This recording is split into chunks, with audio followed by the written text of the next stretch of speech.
Muy buenos días, amadas del Señor. En este Shabbat continuamos con el estudio de Lamentaciones, un libro que la semana anterior nos ha hecho estremecer el corazón, viendo cómo este profeta se lamentaba grandemente por las cosas que había visto. O sea, Dios llama a Jeremías, lo llama a profetizar la destrucción de Jerusalén, el juicio que venía para Jerusalén. El pueblo no quiso escuchar.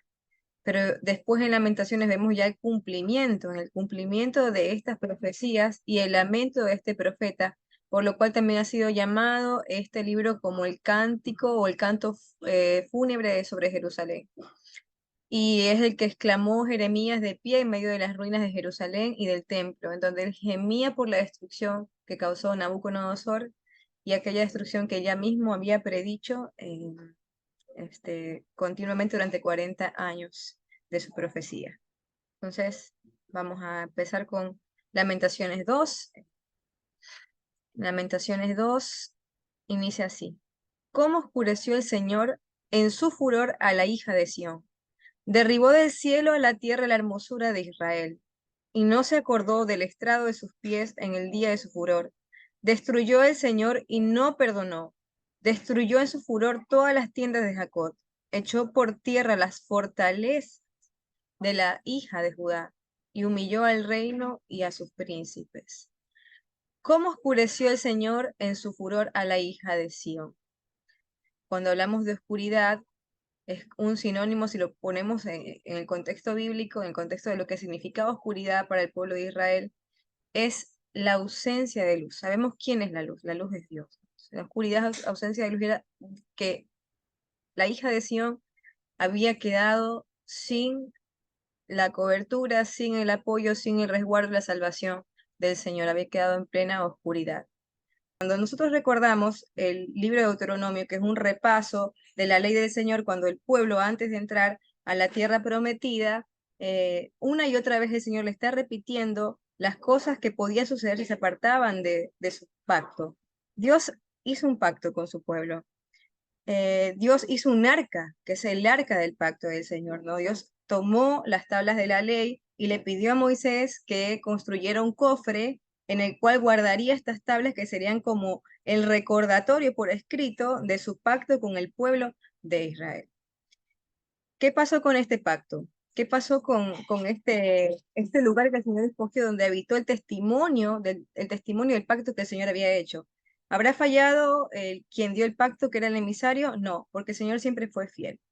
¿Habrá fallado el pacto? No, porque el pacto se mantiene hasta el día de hoy, hasta nuestros días. Quienes fallaron fueron los receptores de ese pacto, aquellos que eran el pueblo de Israel y que invalidaron el pacto del Señor.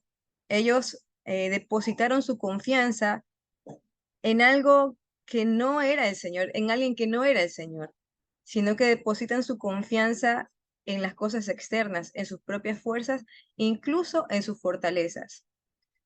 Cuando nosotros leemos esto en Deuteronomio 28:52, que son donde nos habla acerca de primeramente las bendiciones y luego las maldiciones, dice que el Señor decreta como juicio que pondrá sitio todas tus ciudades, hasta que caigan tus muros altos y fortificados en que tú confías. Ya el pueblo, él ya anunciaba que el pueblo iba a dejar de confiar en el Señor, iba a confiar en sus propias fuerzas. Y parte de esas fuerzas serían las fortalezas que tenía la hija de Judá, las murallas. Caigan tus muros altos y fortificados en que tú confías, en toda tu tierra. Sitiará pues todas tus ciudades y toda la tierra que el Señor tu Dios te hubiese dado. Ya desde el tiempo de Moisés, hablamos que esto fue 400 años antes, ya Moisés anunciaba lo que iba a suceder. Ya Dios había hablado al pueblo que el pueblo iba a pecar, que el pueblo se iba a apartar, que cuando dijeron, Señor, todo lo que tú digas, haremos y obedeceremos, pues eso solamente iban a ser como palabras que se llevarían en el viento, porque posteriormente ellos dejarían de confiar en el Señor. Y acá esta es una imagen que nos muestra en un gráfico cómo fue aproximadamente Jerusalén. Jerusalén era esta tierra que conquistó el rey David, que era una tierra jebusea, allá por el año 1000 antes del Mesías, y David la convirtió inmediatamente en su reino y como la sede de una dinastía, perdón, como una sede de una dinastía, desde la cual gobernaría toda Judá en este tiempo. Y vemos que toda estaba en una ciudad que estaba amurallada, que tenía sus murallas. Entonces, estos aquí, por ejemplo, estos son los muros de la ciudad de Jerusalén en los días del primer templo. Es una imagen, un gráfico que nos muestra cómo esta ciudad estaba cercada por muros. Entonces su confianza había dejado de estar en el Señor y ellos pensaban, no, nuestros muros nos van a proteger, no nos va a llegar el juicio anunciado. Pero, en Segunda de Reyes, cuando leemos Reyes, leemos el libro de Crónicas, vamos a encontrar toda la historia de la destrucción del primer templo. Vamos a encontrar cómo fue cayendo, cuáles fueron los pecados que se cometieron y cómo fue cayendo cada vez más el pueblo de Jerusalén hasta llegar al momento de su destrucción y primera conquista por el pueblo de Babilonia, por el reino de Babilonia, o el imperio de Babilonia, mejor dicho. Entonces, Segunda de Reyes 25, vamos a ir leyendo partes en donde dice, aconteció a los 9 años de su reinado, aquí estamos en el tiempo del último rey de Jerusalén, que era Sedequías, aconteció a los 9 años de su reinado, en el mes 10º, a los 10 días del mes, que Nabucodonosor, rey de Babilonia, vino con todo su ejército contra Jerusalén, y la sitió, y levantó torres contra ella alrededor. Y estuvo la ciudad sitiada hasta el año 11 del rey Sedequías. A los 9 días del cuarto mes prevaleció el hambre en la ciudad, hasta que no hubo pan para el pueblo de la tierra. Abierta ya una brecha en el muro de la ciudad, huyeron de noche todos los hombres de guerra por el camino de la puerta que estaba entre los muros, junto a los huertos del rey, estando los caldeos alrededor de la ciudad, y el rey se fue por el camino de Araba. Y el ejército de los caldeos siguió al rey y lo apresó en las llanuras de Jericó, habiendo sido dispersado todo su ejército. Preso pues el rey, le trajeron al rey de Babilonia en Ribla y pronunciaron contra él sentencia. Fíjense este detalle que ahora lo acabo de ver, no lo había visto en antes, pero ahora que lo volvemos a leer, lo entiendo. Justo fíjense dónde lo agarra a Sedequías, el rey de Babilonia. ¿Dónde lo agarra? En Jericó. Y ustedes se recuerdan qué pasó en Jericó. Justamente ahora vamos a leer algo acerca de eso, pero wow, es increíble como toda la palabra del Señor está articulada, o sea, los sucesos todos están articulados. Pero fíjense en esto especial en el verso 4, que abierta ya una brecha en el muro de Jerusalén. Ellos creen que sus murallas confiaban, ya lo había dicho Moisés, ustedes van a confiar en sus murallas, pero no, ellos no los van a defender, sus murallas, de ellos no viene la protección que ustedes tienen. Abierta ya una brecha en el muro de la ciudad. Dice que después degollaron a los hijos de Sedequías en presencia suya, y a Sedequías le sacaron los ojos y atado con cadenas lo llevaron a Babilonia. Jeremías 39, versos 2 y 3, también cuenta lo mismo, y dice Jeremías, que en el año 11 de Sedequías, en el mes cuarto, a los 9 días del mes, se abrió una brecha en el muro, fíjense, una brecha en el muro de la ciudad, y entraron todos los príncipes del rey de Babilonia y los caldeos, pusieron a fuego la casa del rey y las casas del pueblo, y derribaron los muros de Jerusalén. Entonces, esta fue la parte final de la destrucción de Jerusalén, cuando ellos pudieron derribar los muros, cuando vieron estas brechas en la ciudad. Y a partir de aquí entraron, pues, todos los príncipes e invadieron Jerusalén. Ahora, recordemos que en el pueblo del Señor, en su principio, cuando ocurren todas estas proezas en el medio del desierto, cuando Dios los saca de Egipto, ellos atraviesan el Mar Rojo en seco, y todas las hazañas que vivieron en el desierto, maná que caía del cielo, en fin, ellos también desconfiaban del Señor, después volvían a confiar en el Señor, había un juicio, pero ya estamos acá en esta etapa cuando van a entrar a la tierra prometida, ¿no? Entonces, cruzan el río Jordán y luego van a tomar la ciudad de Jericó. Impresionantemente, el Señor hace una hazaña más, en donde les pide que rodeen la ciudad, y después de rodear la ciudad caerían los muros, ¿no? Entonces, acá en Hebreos 11:30 cita lo siguiente: los israelitas confiaron en Dios en este tiempo, no tuvieron miedo de los muros, confiaron en Dios. Y por eso cuando marcharon alrededor de la ciudad de Jericó durante 7 días, los muros de la ciudad se vinieron abajo. Ellos ya habían visto el poder del Señor cuando siguieron su instrucción en la tierra, antes de entrar a la tierra prometida. Pero, ¿qué pasó? O sea, ellos vieron cómo Dios podía destruir los muros. Ellos vieron cómo el Señor tan solo con un grito de guerra pudieran destruir todos estos muros. Ellos sabían que los muros no podían contener una ciudad. Sin embargo, en un tiempo lo recordaron, pero en un tiempo después lo olvidaron. Y ese tiempo fue el tiempo más peligroso que ya había sido anunciado por el mismo Moisés en Éxodo, cuando él dijo, van a tener memoria, recordarán, no olvidarán al Señor cuando llegue el tiempo de prosperidad, porque el tiempo de prosperidad es el tiempo más peligroso. El Señor les había advertido que cuidaran de no olvidarse de él. Deuteronomio 6, verso 10 al 15 dice lo siguiente.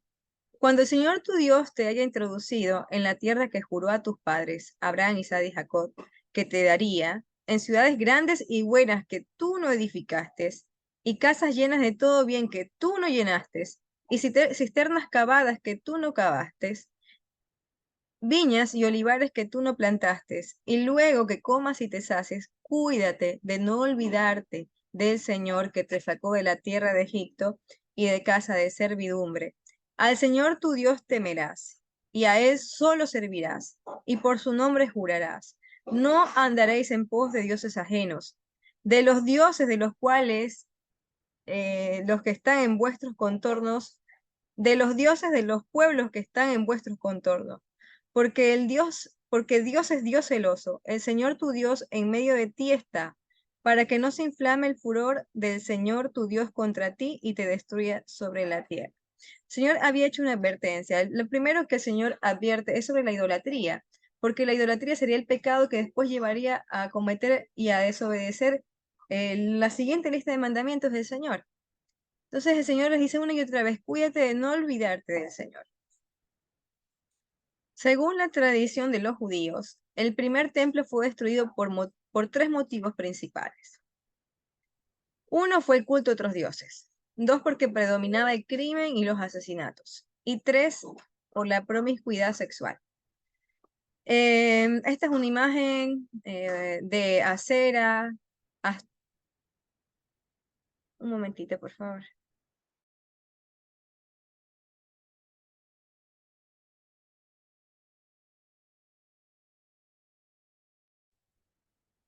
Bien. Esta es una imagen de Acera, también conocida como Astorot, o conocida como Astarte también. Era una diosa pagana, que ya nosotros la hemos escuchado múltiples veces en la Biblia, la repite una y otra vez porque es uno de los principales cultos paganos. Y sucede que en el tiempo, vamos a citar el tiempo de Manasés. ¿Por qué? Porque en el tiempo de Manasés, este rey, el rey Manasés, comete muchos pecados, que son justamente estos tres que eran los que predominaban en este tiempo, por los cuales Dios traería juicio. Y si nosotros leemos en el libro de Reyes, Segunda de Reyes, y leemos Crónica, vamos a ver cómo el Señor, cómo se narra que el juicio vendría por los pecados de Manasés. Y dice, por el pecado de Manasés. Manasés dice que reconstruyó altares paganos que su padre Ezequías era el padre de Manasés, había derribado. Estos altares eran dedicados a Acera y a Baal, pero hizo algo peor aún. Él construyó dentro del templo altares para todos los poderes de los cielos en los plenos atrios del templo del Señor. O sea, no solamente levantó estas imágenes en lugares altos, en montes frondosos, con árboles frondosos y todo lo demás, como acostumbraban a hacerlo, sino que dentro de los atrios del Señor, ahí levantó estas imágenes de todos los poderes de los cielos que los pueblos paganos creían, ¿no? Dice que en el mismo lugar en donde Dios le dijo a David, cuando David le dice, construiré un templo para ti, una casa para ti, una habitación, y en ese lugar, cuando Dios le dice que ese era el lugar en el cual su nombre sería honrado para siempre, dice que ahí mismo levantó Manasés ídolos y culto a estos dioses paganos. Impresionante.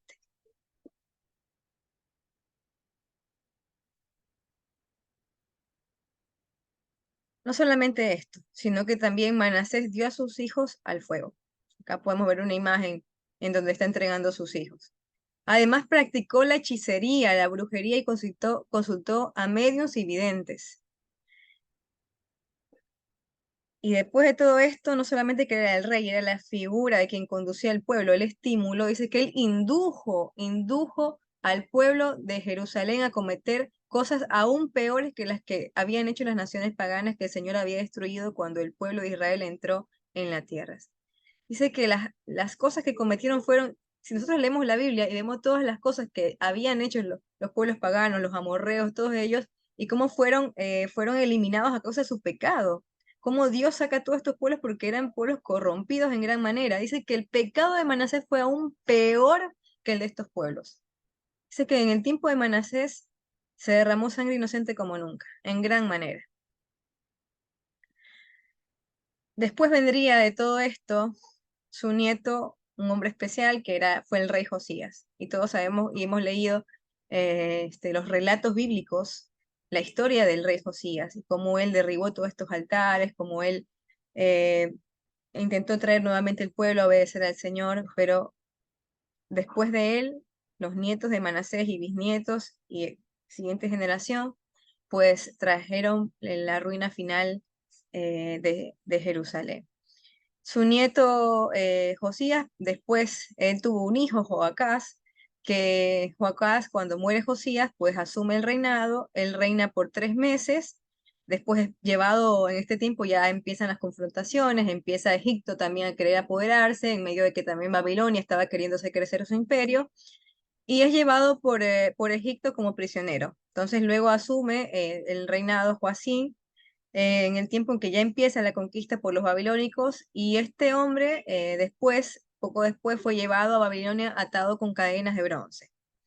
De aquí asume el reinado Joaquín, hijo de Joacín, y finalmente Sedequías, que fue el tío de Joaquín, es con quien finaliza o fue el último rey de estos 400, fue el último rey de Jerusalén. Y finalizan estos 400 años en los cuales ya Jerusalén sería llevado y cautivo. Se dice de Sedequías que era un hombre muy duro y terco, un hombre totalmente rebelde, un hombre que vivía en rebelión, que rehusó volverse al Señor Dios de Israel. Dice que Jeremías hablaba directamente con este hombre, con Sedequías. Le advertía, le pedía que por favor se volviera al Señor, continuamente que se volviera al Señor, pero él no quiso escuchar. Él era un hombre muy duro y muy terco. Así lo dice la Biblia textualmente, en Crónicas y en Reyes, que era un hombre duro y terco. Así está escrito. Y rehusó volverse al Señor Dios de Israel.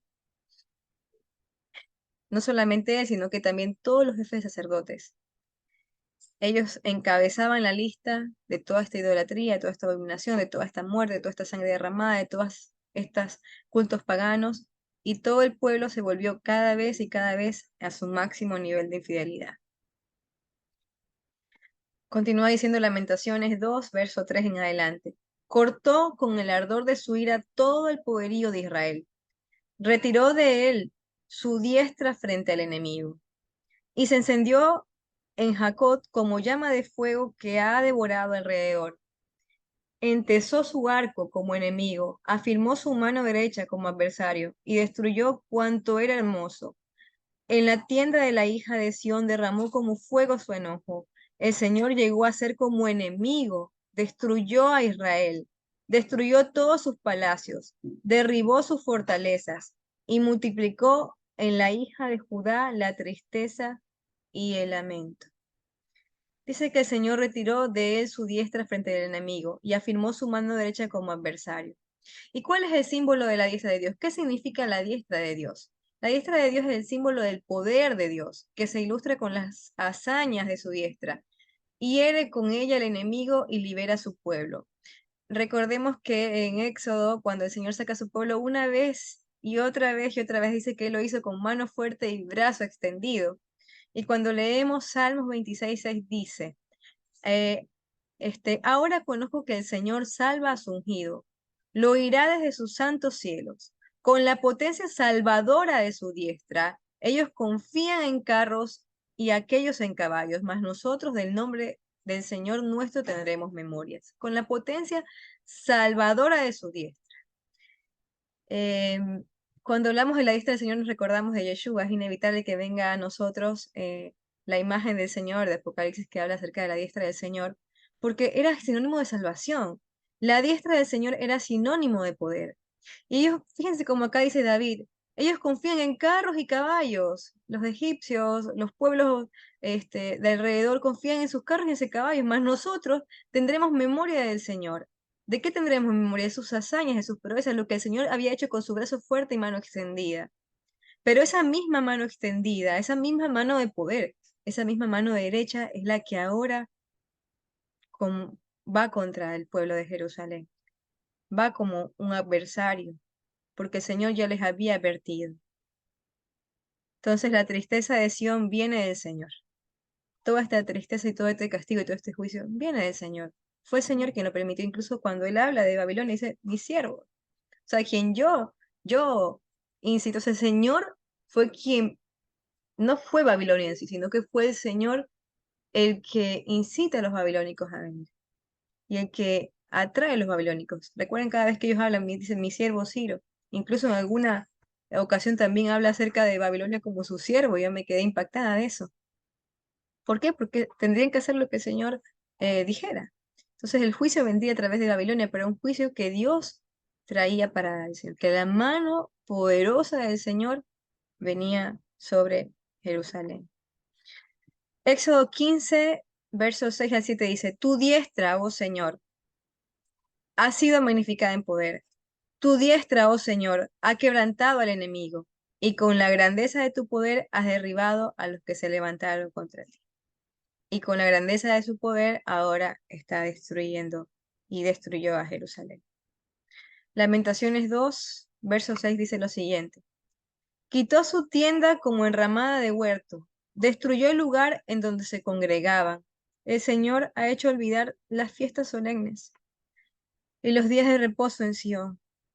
Y en alrededor de su ira ha desechado al rey y al sacerdote. Desechó el Señor su altar, menospreció su santuario. Ha entregado en mano del enemigo los muros de sus palacios. Hicieron resonar su voz en la casa del Señor como en día de fiesta. El Señor determinó destruir el muro de la hija de Sión. Extendió el cordel, no retrajo su mano de la destrucción.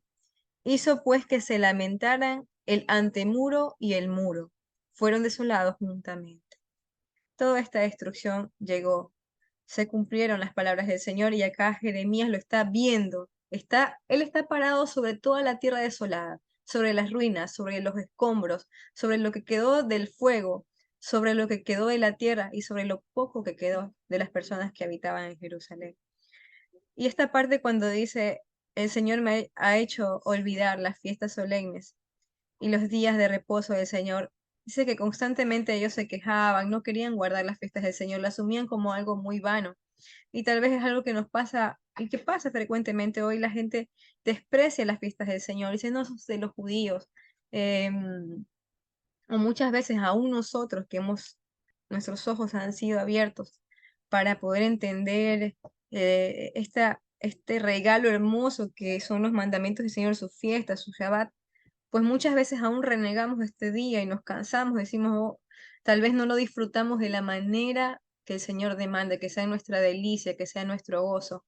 Las fiestas del Señor tal vez han llegado a ser más bien un peso o se han convertido en algo que tal vez no se disfruta tanto. Y es un llamado de atención porque dice que el Señor les hizo olvidar las fiestas solemnes, ya no hubo más días de reposo y no queremos llegar a este momento. Entonces, realmente eso entristece mi corazón y me lleva a la reflexión de que debemos añorar sus días de reposo y sus fiestas con todo el anhelo y con todo el gozo que el Señor demanda con que sean, porque son nuestros encuentros con Él, son nuestras citas, son las citas del Señor para su pueblo, es nuestro encuentro con el Señor.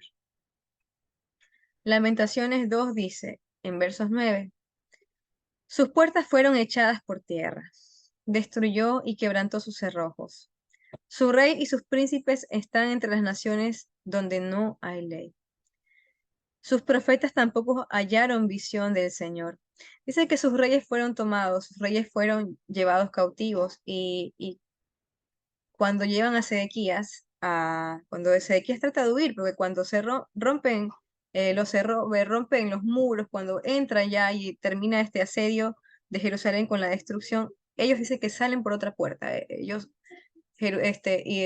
los soldados principales, los comandantes principales junto a Sedequías y los principales que estaban con él, huyen a través de una puerta que estaba entre dos muros. Pero dice que los babilónicos los siguen y los alcanzan, y justamente los alcanzan en donde habíamos visto allí, cerca de las murallas de Jericó, ¿no? Qué increíble que el lugar donde el Señor hizo un milagro, ahí mismo a Sedequías, pues, lo llevan cautivo. Sus profetas tampoco hallaron visión del Señor. Se sentaron en tierra, callaron los ancianos de la hija de Sión. Todos veían, pero veían el mal y no escuchaban a los profetas verdaderos. Escucharon a los profetas falsos. Echaron polvo sobre sus cabezas, se ciñeron de cilicio. Las vírgenes de Jerusalén bajaron sus cabezas a tierra. Mis ojos desfallecieron de lágrimas, se conmovieron mis entrañas. Y mi hígado se derramó por tierra a causa del quebrantamiento de la hija de mi pueblo, cuando desfallecía el niño el que mamaba en las plazas de la ciudad. O sea, dice que Jeremías él narra que el hígado es tomado como el lugar también de nuestras emociones. Ustedes han escuchado alguna vez como el lugar de la amargura, ¿no? Como el lugar de la amargura. Dice que se derramó por tierra a causa del quebrantamiento. Cuando él vio todo esto que se cumplió, obviamente le dolía ver el quebrantamiento de su pueblo, ver cómo este juicio se llevó a cabo y cómo desfallecían los niños en las calles.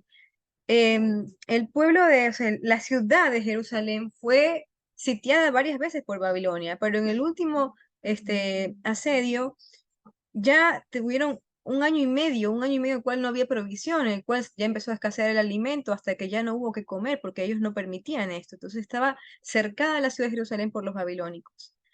Y esto era un método como muchos pueblos pues también llevaban a cabo sus conquistas, pero ya hubo un momento que ya no había comida, ya no había alimento y los niños, los más débiles, morían en las calles a causa del hambre.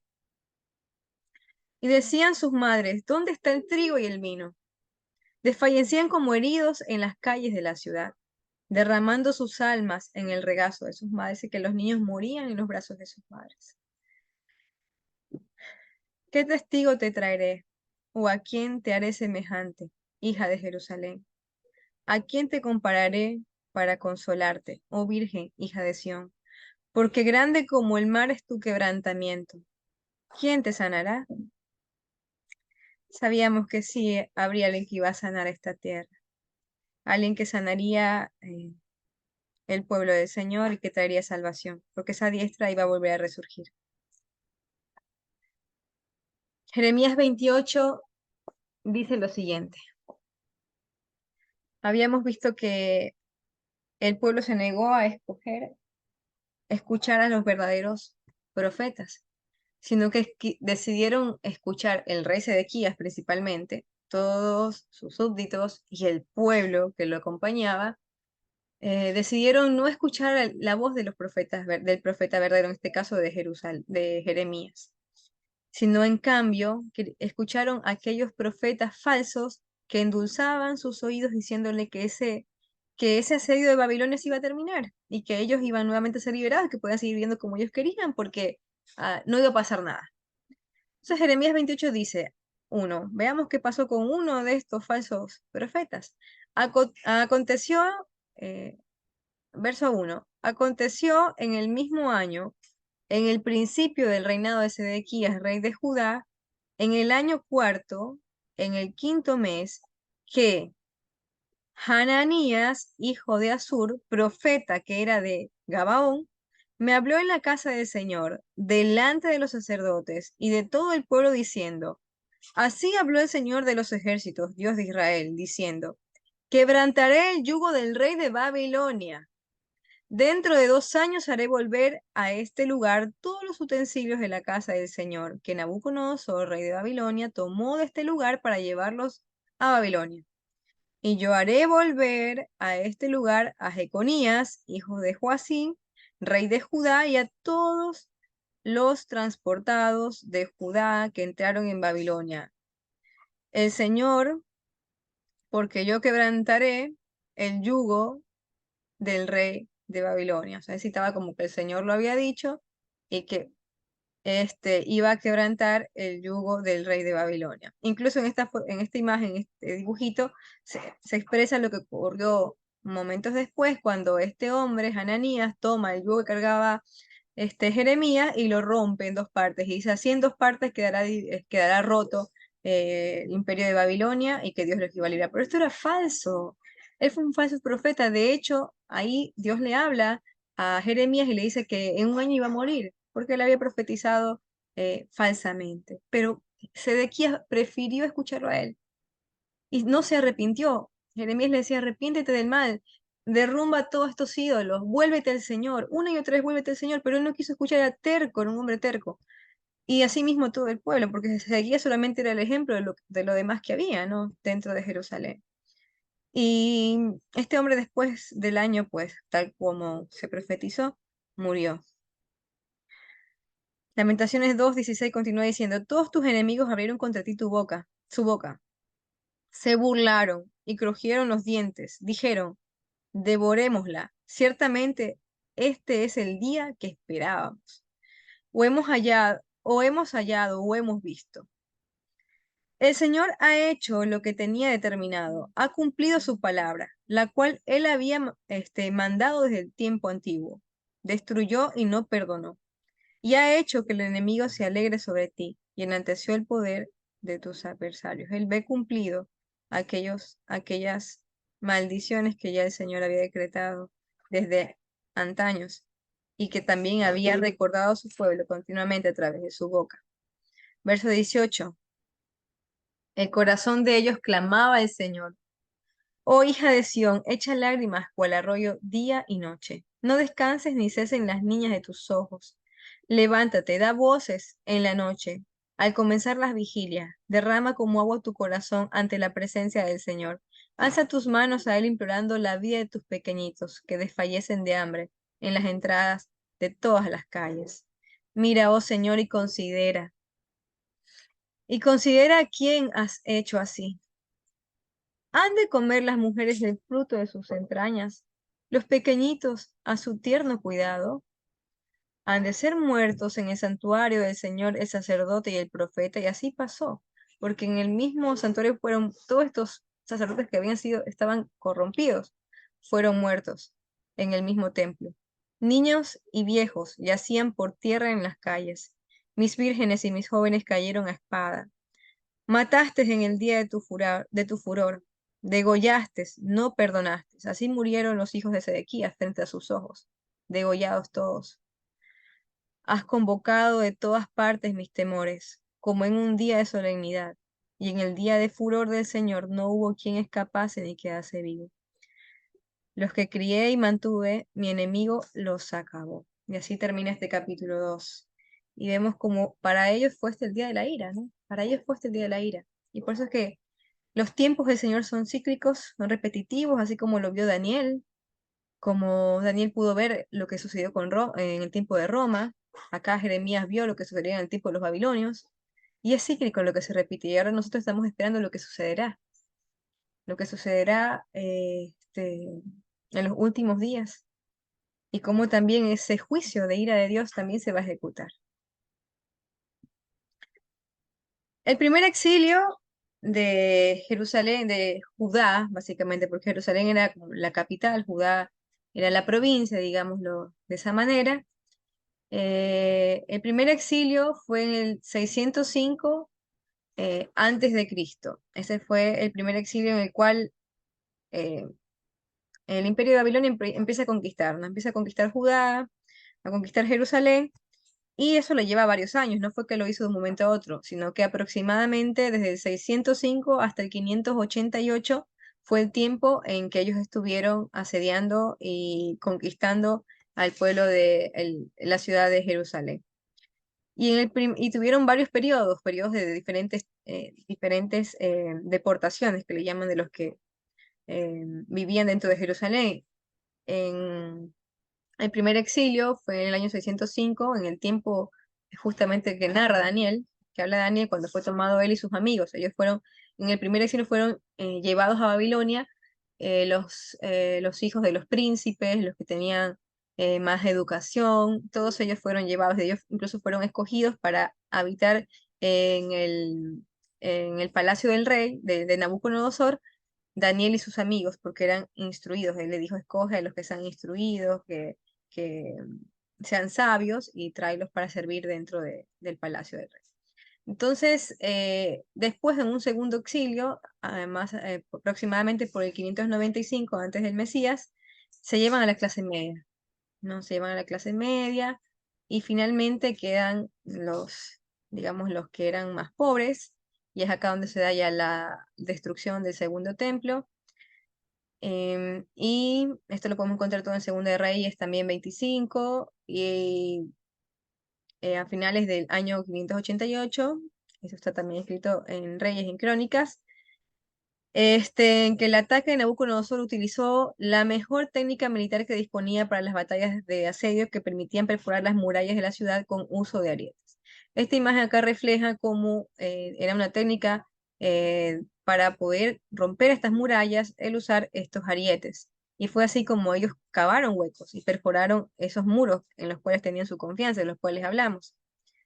Cerca de mediados del año 586, las provisiones de la ciudad se habían agotado. Los hebreos, debilitados por una hambruna extrema, no pudieron evitar que los babilonios abrieran una brecha en los muros y entraran a la ciudad, poniendo fin a esta rebelión.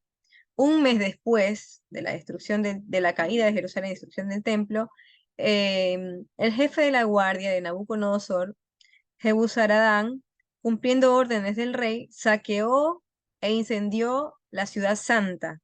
Ahí fue cuando incendió la ciudad santa y destruye el sagrado templo. Es en este tiempo, un mes después es que un mes después de que perforan estos y destruyen estos muros, es que ya se da el final de Jerusalén y queman el templo, queman la ciudad y destruyen el sagrado templo. Se llevan los utensilios de los rituales del templo y los tesoros de la casa del rey fueron tomados. Entonces son llevados también aquellos vasos que después utilizaría en última etapa y en último tiempo el descendiente de Nabucodonosor para su fiesta, y en la cual sería el fin también del reino babilónico antes de la llegada de los medo-persas, ¿no? Justamente estos utensilios que ellos llevaron hacia Babilonia. Bueno, en definitiva y terminando, ellos fueron esclavos de Babilonia desde el 605 hasta el 539 antes del Mesías. Después vino el imperio medo-persa, después vinieron los griegos, finalmente los romanos, y es así como se cumplirían todas estas profecías citadas por Jeremías y por los otros profetas de la destrucción de Judá conjuntamente. Eh, entonces, este fue la última exportación. eh, y en este tiempo quedaron unos cuantos, muy pocos, dentro de los escombros que había quedado de la ciudad de Jerusalén. Los más pobres, dicen que eran los más pobres, que los dejaron para que labrasen la tierra, para que sembrasen viñas. Quedó gente allí habitando, y eh, Nabucodonosor después les levanta un director, como un, un líder para ellos, pero quedó destruido. Jerusalén finalmente quedó destruido, todos fueron llevados en tres partes, la mayor parte de la población en esas tres exportaciones hacia Babilonia, y fueron sometidos a esclavitud por este pueblo. Y así se cumplieron los 70 años, tal como el profeta lo había dicho, de esclavitud, hasta que llegara Ciro, pues sí, en el tiempo de Nehemías los hiciera volver y reconstruir nuevamente el templo. Aquel templo que sería eh, otra vez destruido, y que interesantemente el día de la destrucción del primer templo fuese interesantemente el mismo día, fecha, día del mes y fecha que se destruye el segundo templo.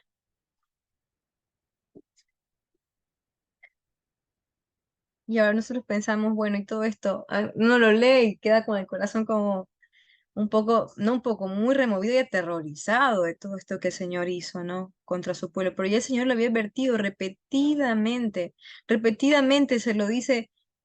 se lo dijo en todo el desierto y antes de entrar a la tierra prometida, cuando hace un repaso de toda la ley, Moisés le dice, ya Moisés sabía, incluso Dios le dijo a Moisés, este pueblo se va a corromper, cuando ellos pasen a la tierra prometida se va a corromper y van a adorar a otros ídolos.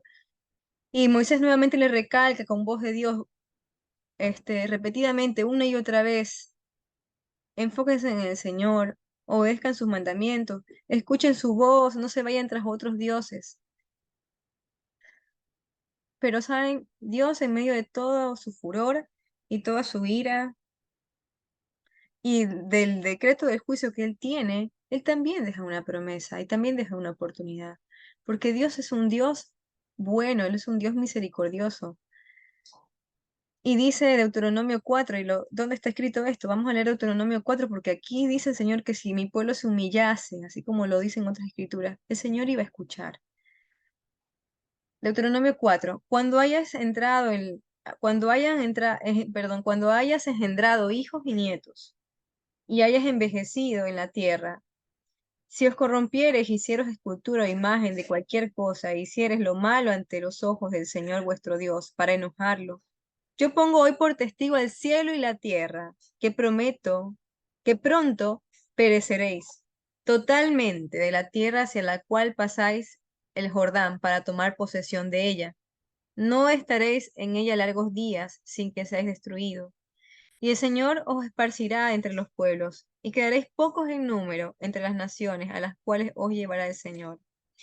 Y serviréis allí a dioses hechos de manos de hombres, de madera y de piedra, que no ven ni oyen ni comen ni huelen. Mas si desde allí buscares al Señor tu Dios, lo hallarás, y si lo buscares de todo tu corazón y de toda tu alma, cuando estuvieres en angustia y te alcanzaren todas estas cosas, si en los postreros días de aquello que sucedería, te volvieras al Señor tu Dios y oyeres su voz, porque Dios es misericordioso, es el Señor tu Dios, no te dejará ni te destruirá, ni se olvidará del pacto que les juró a tus padres.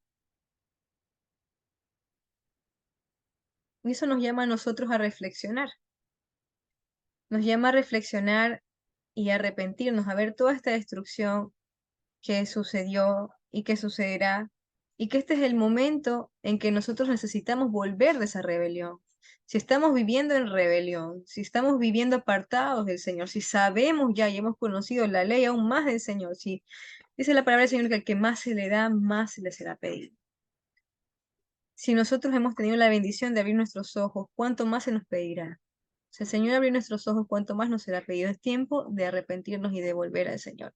Es tiempo de pedir perdón al Señor y intentar con todas nuestras fuerzas no fallarle más al Señor y pedirle al Señor que Él ponga en nuestro corazón tanto el querer como el hacer por su buena voluntad, porque Dios nos puede perdonar, porque Dios perdonó el pecado aún terrible que hizo Manasés. Ese pecado tan horroroso del cual hablamos, que dice que nunca se había derramado tanta sangre, dice que el mal que existió en el tiempo de Manasés era tan grande que ni siquiera el pecado de los pueblos que vivieron en la tierra prometida antes de que fuese dada a, a Israel se compara al pecado que hubo en los tiempos de Jerusalén, muerte, perversión sexual y sobre todo, y ante todo, la raíz de todos los males, la idolatría hacia ídolos paganos. Sin embargo, este hombre, Manasés, pediría perdón al Señor. Segunda de Crónicas 33 dice que entonces Dios hizo que los jefes del ejército del rey de Asiria atacaran a los israelitas. Estamos hablando tiempo atrás. Recordemos que en Manasés, después viene Josías y después viene toda esta decadencia de reyes hasta Sedequías, en el cual es tomado y destruido finalmente la ciudad de Jerusalén. Los asirios apresaron a Manasés y lo humillaron, pues le pusieron un gancho en la nariz. Lo ataron con cadenas de bronce y se lo llevaron prisioneros a Babilonia. Allí, mientras sufría tal humillación, dice que Manasés le rogó a Dios que lo perdonara. Se humilló tanto delante de Dios, dice que se humilló tanto delante de Dios, del Dios de sus antepasados, que Dios escuchó su oración y lo perdonó. Dios lo perdonó. No solo eso, sino que le permitió volver a Jerusalén para reinar sobre Judá. Así pudo Manasés comprender que su Dios era el Dios verdadero. De esa forma entendió que él se había equivocado, estando allí en medio de la soledad de un pozo, atado. Él entendió que se había equivocado trágicamente, y no solo que él se equivocó, sino que él llevó, indujo al pueblo a la perdición. Y por el pecado de Manasés se sentenció este juicio que terminó con la destrucción de Jerusalén. Pero Dios le dio una oportunidad a este hombre perverso y malo que cometió tantas atrocidades, porque se arrepintió de todo corazón, porque se humilló, dice que tanto delante de Dios que alcanzó misericordia. Entonces hay esperanza, porque nos podemos preguntar, entonces dice el Señor que él se olvidó de su pacto. Así lo leímos, que dice en Lamentaciones, que él se olvidó de lo que él había hecho, pero no es que él se olvida para siempre. Es con los que deciden directamente no volver al Señor. Aún en medio de toda esa ira, el Señor trae misericordia. Recordemos qué va a pasar en el tiempo final, qué está profetizado en Apocalipsis y cómo será la secuencia de la que se habla, que el Señor aún dará 10 días de arrepentimiento. El Yom Kippur, que celebramos cada fiesta, es un recordatorio de eso. Esos 10 días, desde la llegada del Mesías hasta el día del juicio, es un día para que aún toda esta gente perversa que ha vivido a espaldas del Señor, que ha incitado al pueblo al mal, es un tiempo para que se arrepienta. Y así como Dios tuvo misericordia de Manasés, Dios también tendrá misericordia de todos aquellos que se humillen tanto delante del Señor y que reconozcan su pecado. ¿Por qué? Porque el gran amor del Señor nunca se acaba y su compasión jamás se agota. Cada mañana se renuevan sus bondades, muy grande su fidelidad. Eso es lo que estudiaremos en el próximo capítulo, Lamentaciones 3. El perdón del Señor no se agota. Él traerá juicio, sí, pero si hay perdón para el que se arrepiente, alcanzará misericordia.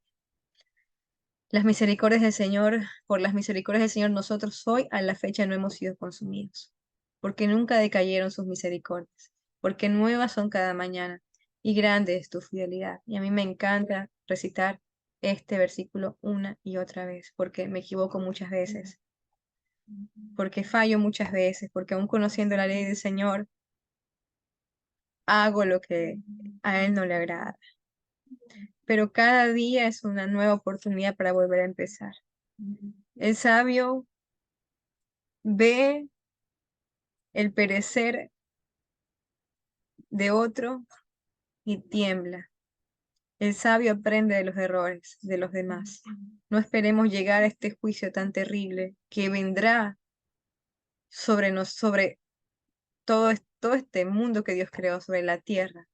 Este juicio que vendrá sobre la tierra, no esperemos estar nosotros en rebelión para arrepentirnos, sino que el día de hoy, escuchemos la voz del Señor que nos dice que Él hizo un pacto con nosotros, pero ese pacto lo hizo con aquellos que lo obedecen. Éxodo 19:5 dice que si obedecieres la voz del Señor, ese pacto que Dios nos dio, Él sería Jerusalén, Israel, aquel que se postra delante del Señor. Dice que sería un especial tesoro sobre toda la tierra. Pero ese pacto es para los que lo obedecen. Entonces no esperemos llegar a este tiempo del fin para recién ahí en rebelión arrepentirnos, sino que recordemos que hoy sus misericordias son nuevas y que el Señor no hay pecado que no pueda perdonar. El pecado que no se puede perdonar se llama rebelión. Cuando persisto sabiendo que a Dios no le agrada, sabiendo que ya Dios me ha llamado la atención, sigo pecando en lo mismo y sigo insistiendo en lo mismo. Hoy Dios nos hace un llamado de que no estemos en rebelión, que volvamos al Señor, porque sus misericordias no se acaban, pero hoy es un día de perdón. Hoy es un día de llamado para volver. Amado Señor, gracias porque tus misericordias, Señor, se renuevan cada día, Señor. Y porque hoy cuando salió el sol, Padre, cada día que sale el sol, es un recordatorio que tus misericordias se renuevan. Y es una invitación para nosotros, Señor, a volver a ti, Padre. Señor, hoy hemos visto la calamidad, Señor, que sufrió tu pueblo, aquel que tú escogiste, Señor, pero que decidió, Señor, confiar en sus fuerzas y no confiar, Señor Padre amado, en ti. Y se pervirtió, Señor, cuando tuvo gozo, cuando tuvo prosperidad, Señor, se olvidó de ti, de tu pacto, de tus leyes, de tu instrucción, Señor. Amado Señor, permítenos aprender de esta lección, Señor, y que seamos sabios, Señor, para buscarte de todo corazón, para anhelar tus fiestas solemnes, para anhelar tu día santo, para guardarlo con regocijo y para respetarlo y venerarlo, porque será señal de que somos tus hijos, Señor. Ayúdanos a acudir a tus citas, Señor, con un corazón predispuesto, Señor. Un corazón agradecido, Señor, Padre. Un corazón que obedezca a tus mandamientos, Señor. Padre, que nunca olvidemos, Señor, tu ley. Que cada día recordemos tus palabras, leyéndolas, escudriñándolas, Señor. Padre amado, incita a nuestro corazón a tener sed de ti, Señor, para leer cada día, Señor, día y noche, y meditar en tus consejos, que son para nuestro bien, Señor. Tú mismo dijiste que estos consejos no son para tu bien. ¿Qué ganas tú, Señor? Nada, Padre amado, si tú eres soberano. Pero estos consejos son para nosotros, para que vivamos nosotros y nuestros hijos, Señor. Ayúdanos, Padre amado, porque tú eres quien pone el querer como el hacer. Ayúdanos a volver a ti, Señor. Vuélvenos a ti y nos volveremos.